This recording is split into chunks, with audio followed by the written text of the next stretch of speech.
This is Bonnie Bucqueroux blogging from Nashville, where Al Gore is teaching me about global warming.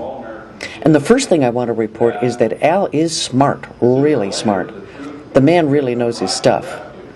Even more amazing is how much of his time he's willing to devote to teaching us what we need to know. We are the final group to come to Nashville to learn how to deliver our version of his famous slideshow on climate change. Al Gore personally has now trained 1,000 true believers, and we have promised in return to go back to our home communities and make at least 10 presentations this year.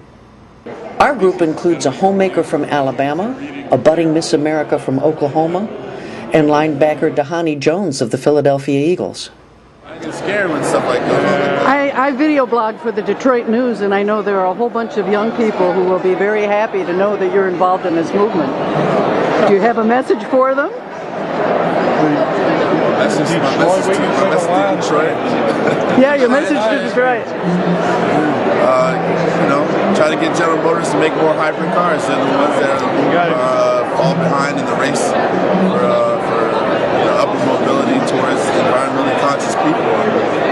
Most people are not aware. When you get the influx of General Motors, Ford Motor Cars, everything in Detroit, a lot of people aren't aware because that's their moneymaker. But they kind of change their consciousness, change their way of thinking, the thought process. We can all grow together. I'm part of the Blue Group that includes lots of people from Michigan and surrounding states. Absolutely. The mayor of Detroit wants me to give my slideshow, and he wants to fill whatever. I work for Wayne State University. Former fireman. I was a fireman for the city of Detroit. So I want to talk to the inner city kids. So I want to hit the public schools. After that, I want to hit some community colleges and some of the more diverse groups, the Southwest Detroit Hispanic group. At Wayne State, I'm currently studying Chinese. So here's a blackface hoping to speak Chinese and talk about the environment. It's hard to live there now. We're going to cover a hodgepodge. Your dad, who works for an oil company? You're up. I know. Are you doing penance? That's kind of how I feel. Actually, it's really interesting because I'm like kind of a liberal hippie type, But because my dad works for an oil company, I learned a lot more about multinational corporations than I would have ever taken the time to learn about. I would have just sort of written them off. And there's some good things going. There's lots of bad things. Of course, Chevron's done lots of bad things, but there's also good going on that you learn about, and you realize that if you can work with those multinational corporations, you can make much more change in the world than if you work against them.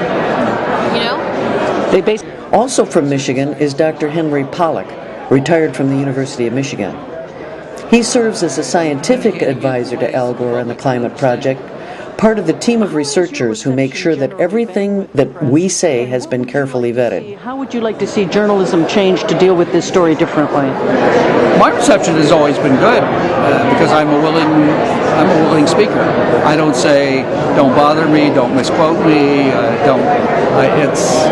I recognize what the press has to do, and I'm trying to help them do the right thing.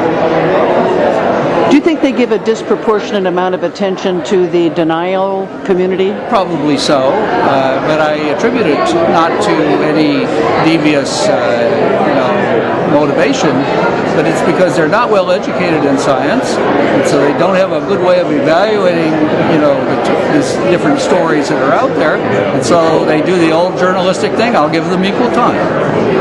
This is an incredible opportunity for all of us to stretch our brains in the hope we can use what we learn here to persuade others to join us. If we don't get this right, we risk a runaway greenhouse effect that turns our planet into Venus. The earth is a dog, and we are the fleas. We've been here too long. Now we're a disease. Up until now, she's been a nice bitch, but she's starting to growl and beginning to itch. We're out of control. We're causing a rash. She's catching a cold from all of our trash. We're biting the paw that keeps us alive. She's been a good mom.